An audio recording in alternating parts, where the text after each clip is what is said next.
लोकसभा चुनाव के पहले चरण के लिए शुक्रवार को वोट डाले गए। उत्तर प्रदेश की 8 सीटों पर 60.25% मतदान रिकॉर्ड किया गया।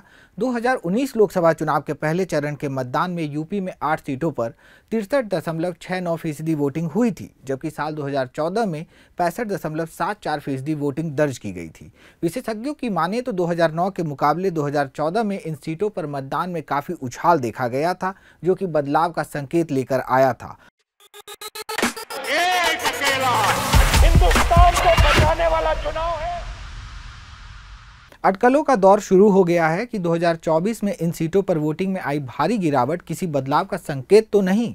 पश्चिमी यूपी में जाटलैंड में हुए पहले चरण के चुनाव में सबसे ज्यादा 65.95% मतदान सहारनपुर में हुआ। इस सीट पर भारतीय जनता पार्टी के उम्मीदवार राघव लखनपाल का सीधा मुकाबला इंडिया गठबंधन के उम्मीदवार इमरान मसूद से है। 2019 के लोकसभा चुनाव में सहारनपुर का मतदान प्रतिशत 70.75% था, जो कि इस बार तकरीबन 5% घट गया है। पहले चरण में हुए मतदान में अगर दूसरे महत्वपूर्ण सीट कैराना की बात करें तो यहां 61.17% मतदान हुआ। पिछले लोकसभा चुनाव यानी कि साल 2019 की बात करें तो यहां 67.44% वोटिंग हुई थी, जो कि इस साल के मतदान प्रतिशत से 6% ज़्यादा है। कुछ ऐसी ही तस्वीर रामपुर में नजर आ रही है। 2019 लोकसभा चुनाव में यहां 63.17% वोट पड़े थे, जबकि 2024 में मतदान प्रतिशत घटकर 54.77% रह गया है। चुनावी गर्मजोशी की गिरावट मुरादाबाद में भी देखने को मिली, जहां 2019 में 65.42% वोट पड़े थे, वहीं इस बार घटकर यह 60.60% पर आ गया है। कम या ज़्यादा वोटिंग के अलग अलग राजनीतिक मायने निकाले जाते हैं। विशेषज्ञों के एक वर्ग का मानना है कि ज़्यादा वोटिंग का मतलब है कि एंटी इनकम्बेंसी हावी है और जनता बदलाव चाहती है। ऐसा 2014 में हुआ।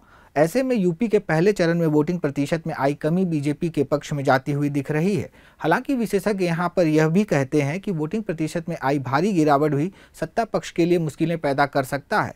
अगर जमीनी स्थिति की बात करें तो मुस्लिम इलाकों में बूथों पर भारी भीड़ देखने को मिली।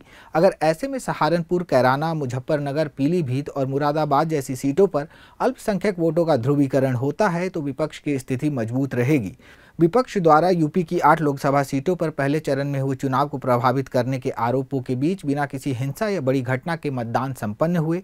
अब लोगों को इंतजार दूसरे चरण की वोटिंग का है। प्रदेश की 8 सीटों पर 26 अप्रैल को मतदान होगा। देश दुनिया की तमाम बड़ी खबरों के लिए जुड़े रहिए क्विंट हिंदी के साथ।